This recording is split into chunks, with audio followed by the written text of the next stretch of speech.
News 7 Rajasthan देख रहे सभी दर्शकों को मेरा नमस्कार और आप सभी को बहुत बहुत स्वागत है हमारे कार्यक्रम में चुनावी दंगल में। दरअसल अलग अलग जगह जाकर के और हम आपको कुछ चुनावी इस समय जो माहौल है, क्या पब्लिक सोच रही है, क्या दिमाग में उनके चल रहा है, वो सारी चीजें आपको दिखाते हैं। सरकारों का काम है योजनाएं बनाना, सरकारों का काम है योजनाओं को लागू करने का। कहीं योजनाएं पहुंच पाती हैं, कहीं योजनाएं नहीं पहुंच पाती है। कई योजनाएं धरातल पर उतर पाती हैं, कई योजनाएं धरातल पर नहीं उतर पाती। जो भी जनप्रतिनिधि होते हैं उनका प्रयास यही रहता है कि मैं ज्यादा से ज्यादा सौगातें अपने क्षेत्र को दे पाऊं। वजीरपुर से हमने आपको लाइव दिखाया था, बाजार में हम घूमे थे, लोगों से आपकी बातचीत करवाई थी, मुलाकात करवाई थी। आज यहाँ भी लोगों से मिलेंगे, जुलेंगे और बातचीत करेंगे, उनके अंदर की जो भावनाएं हैं वो जानने का प्रयास करेंगे। दूसरा सबसे बड़ा मोटिव ये रहेगा कि पिछले 5 साल में विधायक रामकेश मीणा के कार्यकाल में तलावड़ा क्षेत्र को कितनी सौगातें मिली हैं, क्या कुछ तलावड़ा को मिला है। सबसे बड़ी बात तो यह है कि जो छोटा सा गांव हुआ करता था आज वो एक कस्बे के रूप में डेवलप हो चुका है तलावड़ा। आज से कई साल पहले भी मैं यहाँ आया था, तब शायद उतना सरसब्ज नहीं था, आज ये इतना सरसब्ज है कि हाँ अब यहाँ डेवलपमेंट नजर आता है। हॉस्पिटल की स्थिति बहुत बढ़िया है। आज जब मैं यहाँ आया था तो मीनापाड़ा का जो स्कूल था वहां भी मैं जाकर के आया था, क्या स्थिति है। अभी मैं मौजूद हूँ महात्मा गांधी राजकीय विद्यालय अंग्रेजी माध्यम का जो है इंग्लिश मीडियम तलावड़ा ब्लॉक का, और तलावड़ा तहसील बन चुका है। प्राइवेट विद्यालयों में अक्सर आप जाते हैं, अलग अलग फैसिलिटीज आप देखते हैं, बच्चों से आप मुलाकात करते हैं, और सबसे बड़ी बात है कि वहां पेरेंट्स के जो है वो बड़ा सिंसियर रहता है क्योंकि मोटी फीस देता है, तो वो जाकर के वहां देखता है मेरे बच्चे को सुविधाएं हैं या नहीं है। लेकिन सरकारी स्कूलों की सूरतें बदली है, बहुत कुछ बदली है और बहुत कुछ बदलने की और भी अभी गुंजाइश है। मैं जब यहाँ आया था तो देखिए स्वीप कार्यक्रम के तहत यहाँ आज इन बच्चों ने रंगोली जो है कलर्ड रंगोली वो बनाई थी, मतदाताओं को जागरूक करने के बाद लिए। उसके बाद में मैं अंदर स्कूल जो है वहां के बच्चों से भी आपकी मुलाकात करवाऊंगा। दूसरी सबसे बड़ी बात यह है कि हरियाली है, अच्छा माहौल जो है यहाँ के स्कूल का मुझे लगा, माहौल ठीक लगा, एटमॉस्फेयर ठीक है, जिस माहौल में ये बच्चे यहाँ तालीम हासिल करते हैं। तो ये तमाम बच्चे अभी इनकी छुट्टी का टाइम हो गया तो इसलिए ये जा रहे हैं, लेकिन फिर भी इनसे आपकी मुलाकात जो है मैं करवाऊंगा कुछ बच्चों से और इनसे जानने का प्रयास करेंगे कौन सी क्लास के ये बच्चे हैं, क्या कुछ किस तरीके का इनका एजुकेशन का मामला है। आज मैंने जब यहाँ घूम करके देखा तो कुछ चीजें ऐसी हैं जो मुझे नजर आई। एक तो रूम यानी कमरों की थोड़ी सी कमी है, इसमें कोई शक नहीं है। दूसरी बात अंग्रेजी माध्यम में जैसे ही आपने इन विद्यालयों को कन्वर्ट कर दिया, इंफ्रास्ट्रक्चर और मैन पावर यानी स्टाफ की कमी आपको हर जगह नजर आएगी और ये स्वाभाविक भी है क्योंकि साल 2 साल में व्यवस्थाएं ठीक नहीं हो सकती है, इनमें टाइम लगेगा और तब धीरे धीरे यहाँ स्टाफ आएगा तो उसके बाद में इसकी सूरत जरूर बदलेगी। कुछ बच्चे यहाँ मौजूद हैं और एक मुझे जो सबसे अच्छी बात लगी जिसने मुझे आकर्षित किया वो था एक कमरा है, कंप्यूटर लैब जो बनी हुई है, उसमें एक बड़ी एलईडी लगी हुई है और उस एलईडी के माध्यम से इन बच्चों को पढ़ाया जाता है। ये सबसे अच्छा लगा। पानी की बढ़िया सुविधा है, कहीं कोई परेशानी नहीं है, मेल फीमेल के जो टॉयलेट हैं वो बिल्कुल माकूल मिले हैं। नीचाई पे जरूर है लेकिन अब थोड़ा थोड़ा यहाँ डेवलप भी कर रहे हैं, स्टाफ भी अच्छा है, ग्रीनरी यहाँ डेवलप करने का प्रयास इनके द्वारा किया जा रहा है ताकि हरा भरा ये विद्यालय नजर आए। भामाशाहों का भी योगदान हमेशा रहता है, कोई ना कोई जो चीज है उस पर वो ध्यान देते रहते हैं, समस्याओं का समाधान करते रहते हैं। चलिए कुछ बच्चों से आपकी मुलाकात करवाते हैं, कुछ स्टूडेंट है, अपना नाम बताओ। नाम बता बेटा। बबीता बाई प्रजापत। बबीता यहीं से हो? तलावड़ा से? रामपुरा से कितनी दूर पड़ता है यहाँ से? तलावड़ा है 3 किलोमीटर। तो कैसे आते हो? पैदल। आराम से? कितने बच्चे आते हैं वहां से आपके गांव से? हम 10-12 लड़के आते हैं, है ना, आराम से आ जाते हो, कोई दिक्कत नहीं आती रास्ते में। अच्छा अब एक बात करें, इंग्लिश मीडियम हो गया आपका स्कूल, ये अभी आप तो जूनियर में? हाँ। ठीक है, आपके सब्जेक्ट क्या है? भूगोल, ज्योग्राफी। भूगोल ज्योग्राफी तो एक ही होती है ना? हाँ। नहीं तो सब्जेक्ट कौन कौन सी होगी? तीनों सब्जेक्ट? हिंदी साहित्य अनिवार्य, हिंदी, पॉलिटिकल और इंग्लिश। ठीक है, नहीं हिंदी इंग्लिश तो कंपलसरी है वो तो। और अब बात करते हैं, लैब में आपको पढ़ाया जाता है एलईडी के माध्यम से, ये रेगुलर क्लास चलती है या डे बाय डे आपका नंबर आता है या किस तरीके से पढ़ाया जाता है वहाँ पे? रेगुलर रोज एक पीरियड आता है, तो वहाँ उससे क्या फायदा मिलता है? जब विजुअली आप किसी चीज को देखते हैं उससे जो हासिल करते हैं वो ज्यादा इफेक्टिव लगता है या जैसे किताब की जो ट्रेडिशनल चली आ रही है वो ज्यादा अच्छा लगता है? ठीक है, एलईडी से पढ़ना ठीक है। और कोई कमी नजर आ रही है? मेरे को तो बता रहे थे आप। बता बेटा बता। बताओ जो भी बात है ना, खुल के कैमरे के सामने कहो, इधर आओ, इधर आओ, बोला करो, समझा करो। ऐसा नहीं है कि सरकारी विद्यालयों में पढ़ने वाले स्टूडेंट जो है वो कमजोर हैं या बोलने में कम है। आप बताओ, अपना नाम बताओ। रानू राजावत, आप कहाँ से आते हो? तलावड़ा से। Very good. कौन सी क्लास में पढ़ते हो? 12th में। सब्जेक्ट क्या है? Subject geography, political, Hindi literature और हिंदी कंपलसरी और इंग्लिश। वो ठीक है। अब मुझे ये बताओ, एलईडी के माध्यम से आप पढ़ाई करते हो, माहौल भी मेरे को ठीक ठाक लगा, विद्यालय का माहौल ठीक है, सुविधाएं पूरी हैं? हाँ, बस यहाँ पे छतें खराब है, पानी टपकता है रोज कमरों में से। हाँ, ठीक है। बरसात आती है जब, और फिर छतों पानी टपकने के वजह से पंखे भी खराब हो जाते हैं, और लाइट भी नहीं जलती, और टीचर्स की भी कमी है, हमारे लेक्चरर भी नहीं है अभी तक। 3 व्याख्याताओं की या 3-4 व्याख्याताओं की बता रहे हैं कि कमी है अभी, 3-4 की शायद। हाँ। है ना? हाँ। अच्छा। और रूम्स की भी कमी है। रूम की सब ज्यादा कमी है। हाँ। नहीं, बाकी जो चीजें हैं, जैसे अब एलईडी के माध्यम से आपको पढ़ा रहे हैं, तो ये चीजें बेनिफिशियल हैं, फायदेमंद तो हैं। हाँ, अच्छी लगती हैं। अच्छी लगती है। क्या क्या पढ़ाते हैं? सब्जेक्ट भी, अदर जो चीजें हैं वो भी पढ़ाई जाती है? सब्जेक्ट भी पढ़ाई जाती है और अदर चीजों के बारे में जानकारी भी दी जाती है। तो बढ़िया माहौल है, बढ़िया है ना? पैक रहता है स्कूल, कोई आता तो नहीं है? नहीं। ठीक है, तो आप लोग सब खुश हैं विद्यालय में? हाँ। लेकिन एक बात ध्यान में रखना, आप लोग भी किसी से कम नहीं है। कभी अपना कंपैरिजन उन प्राइवेट विद्यालयों से या उनमें पढ़ने वाले बच्चों से मत करना।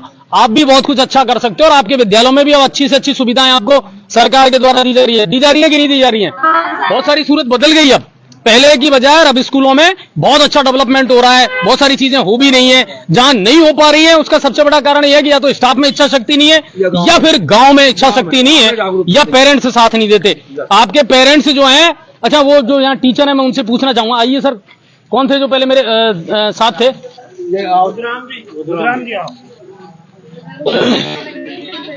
बुलराम सर, एक तो मुझे ये बताइए, दो चीजें मैंने यहाँ कमी महसूस किया अक्सर गवर्नमेंट स्कूलों में।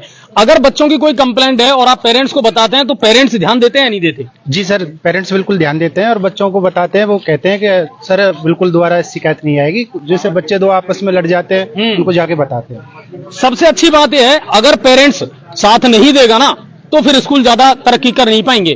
तो बच्चों की कोई शिकायत है, कंप्लेंट है, पेरेंट्स को आना चाहिए, जिम्मेदारी निभानी चाहिए। प्राइवेट स्कूलों में कैसे पहुंच जाते हैं आप लोग?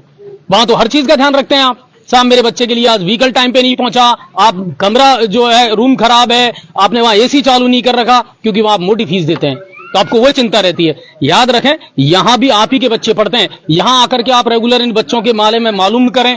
आपकी भी जिम्मेदारी बनती है, फर्ज बनता है, तो सुधार डेफिनेटली होगा। तो इन बच्चों से मिलकर के आज मुझे भी बहुत अच्छा लगा। और कहीं मत जाना, शेयर ज्यादा से ज्यादा करना।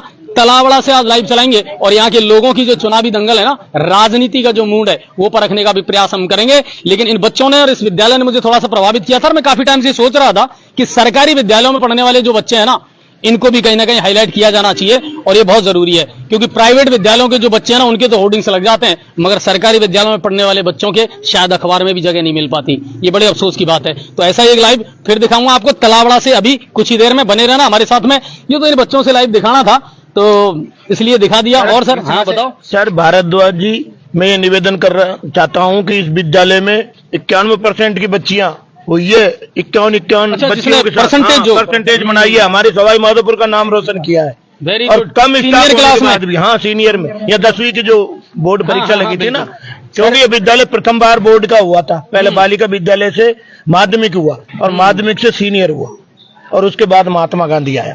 तो उस समय स्टाफ का भी अभाव था। अच्छा, ड्रेस व्रेस दो है सब पे? और 8वीं के बच्चे हैं क्या? दूध मिलता है कि नहीं मिलता? ये इधर आ, बहुत कमजोर है। हाँ बेटा। क्या नाम है? अंजलि। कौन सी क्लास में पढ़ती है? 7th में। दूध मिलता है कि नहीं मिलता? रोज? हाँ रोज। Very good. मीठा? मीठा। सप्ताह में प्रतिदिन फल मिलते हैं सर। प्रतिदिन फल? प्रत्येक सप्ताह सर, प्रतिदिन फल मत दो।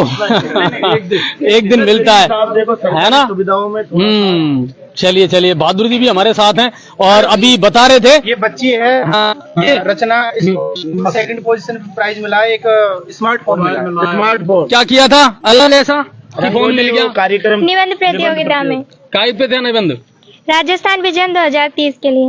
अरे वाह, जो सरकार का था, सरकार 2030 विजन। तो वो विजन बताया आपने? हाँ। क्या आइडिया दिया था सरकार को? जैसे कि गरीबों के लिए जो पेंशन आती है वो आगे तक बनी रहे, और सरकारी स्कूल है उनको भी प्राइवेट के बराबर उपलब्धता मिले, अच्छी सुविधाएं मिले सबको, सबको समानता का अधिकार हो। क्या नाम है आपका? रचना बेरवा। ताली बजाओ एक बार इसके लिए, क्योंकि ये इनोवेटिव आइडियाज हैं और ये इन्हीं के आते हैं। अच्छा एक बात और मैं बता दूं, पहले कहा करते थे ना कि पार्ले जी खाने वाले बच्चे जीनियस होते हैं, अब वो पार्ले जी गया, अब ये बच्चे ऑटोमेटिकली जीनियस हैं। इनके दिमाग में जो आइडियाज हैं वो सरकार के साथ ये बच्चे शेयर करते हैं। तो सरकार ने सुन ली, ये विजन में शामिल हो जाए तो अच्छी बात है ना। सबको ओपीएस में सिस्टम मिल जाए, या सीधी सी बात है कि सबको पेंशन मिल जाए, सामाजिक सुरक्षा मेन बात है, वो एक अलग चीज है। तो सामाजिक सुरक्षा सबको मिल जाए। और दूसरी बात आपने क्या रखी थी स्कूलों में? हाँ, सरकारी स्कूलों में को भी प्राइवेट के बराबर उपलब्धता मिले, उनको भी वही ऐसी सुविधाएं मिले। कौन सी क्लास में पढ़ती हो? 12th class. 12th में सेकंड अवार्ड मिला था, सेकंड प्राइज? हाँ। Very good. तो इसने सेकंड प्राइज हासिल किया था डिस्ट्रिक्ट में, और सरकार को विजन दिया था 2030 का, 2030 तक हमारा राजस्थान कैसा होना चाहिए, क्या बदलाव होने चाहिए, ये इसने बताया था। चलिए तो एक बार फिर से ऐसे ही बच्चों से आपकी मुलाकात करवाएंगे कहीं ना कहीं से। और बहादुर जी जो है ना वो थोड़ा सा ध्यान रखते रहते हैं, यहाँ पर आते रहते हैं। हिम्मत सिंह जी जो है वो ध्यान रखते हैं। अच्छा एक बात बताओ, अभी कौन कौन सी ऐसी कमियां और नजर आ रही हैं आपको जिनमें सुधार करने की आवश्यकता है? रूम है मेन तो, है ना, रूम कमरों की और आवश्यकता, कमरों की बहुत आवश्यकता है। अच्छा एक बात बताओ, विधायक साहब ने 5 साल में कुछ दिया कि नहीं दिया है, कितना दिया? विधायक साहब की ही देन है यहाँ तो, तलावड़े में तो यहाँ तलावड़ा को मुझे ऐसा लग रहा है वजीरपुर के बाद में अगर सबसे ज्यादा सौगातें मिली है ना तो तलावड़ा को मिली है मेरे ख्याल से। तलावड़ा को मानचित्र पर लाने वाले रामकेश मीणा ही है साहब, जिसको तहसील का दर्ज, पहले तो उप तहसील से तहसील बन गया। पूर्व में जब वो विधायक थे यहाँ उप तहसील रेंज करवाई, उसके उस टाइम पीएससी रेंज करवाई, और नमो नारायण जी जब यहाँ थे तो यहाँ बैंक की सुविधा करवाई और पुलिस चौकी का। चलिए आपसे बात करेंगे, पहले इन बच्चों का टाइम खराब ना करें। आपकी छुट्टी हो गई ना, आराम से अब घर जाओ, ठीक है? और चैनल देखना, अच्छी चीजें देखा करो मोबाइल पे, है ना। आज चैनल देख लेना, न्यूज़ 7 राजस्थान, आपकी जो खबर है वो अब आपको चलती हुई मिलेगी वहां पर अभी लाइव में, ठीक है ना। और चैनल को लाइक और सब्सक्राइब करना, फॉलो करना, और घर वालों से करवाना। अपने आसपास की क्षेत्र की और आपकी भी कोई समस्या हो ना तो बेझिझक बताया करो, इन सर से छुपा करके। खेल का मैदान नहीं है तो आना अभी स्वीकृति हुई है या नहीं हुई है इसकी? अब दोबारा कोई अभियान लगता है तो उसमें जीवे में तो फिर खेलने के लिए बस यही करना पड़ता है सब। वैसे तो सीनियर का है, सीनियर का फील्ड है, उसमें इनको यहाँ से नहीं, ये रहा अपने राजीव गांधी सेवा केंद्र के पास ही अपने वही है। पर अब ये तो इंग्लिश मीडियम के हो गए ना, अब इनकी तो छटनी कर दी सरकार ने। स्कूल दूसरा होने से इनके नाम से अभी कोई स्कूल का फील्ड नहीं। चलो तो आपको स्कूल के लिए खेल मैदान की आवश्यकता है ना, खेल मैदान मिलना चाहिए, 100% मिलेगा, बिल्कुल बहुत जल्दी मिलेगा, ठीक है। नहीं जब भी अलॉटमेंट होगा जगह सेव कर रखी है इनके लिए, 5 बीघा इस स्कूल के लिए अलॉटमेंट के लिए हमने जगह सेव कर रखी है, उसको किसी को देने नहीं दे रहे। मैंने सीनियर कन्या महात्मा गांधी के लिए ही इस स्कूल को खेल मैदान के लिए अरेंज अब आपका खेल मैदान जल्दी मिलेगा, जैसे ही नई सरकार बनेगी, किसी की भी बनो, लेकिन हमारी मांग तो जायज है और वो माननी पड़ेगी। सरकार कोई सी भी आए उससे कोई फर्क नहीं पड़ता, सरकारों का काम है हमारे लिए योजनाएं देना और हमारे हित में सोचना, ठीक है। अब आप आराम से घर जाओ, ठीक है, आराम से घर जाइए आप।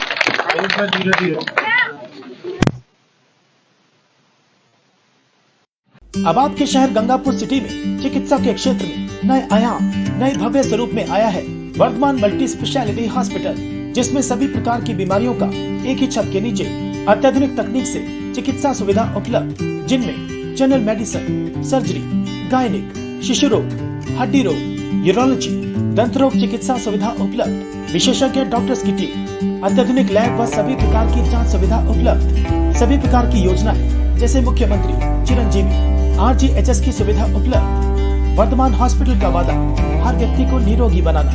आज ही संपर्क करें Vardhman multi speciality hospital, Jaipur road, Gangapur city. Contact number 8302906531 और 746329475।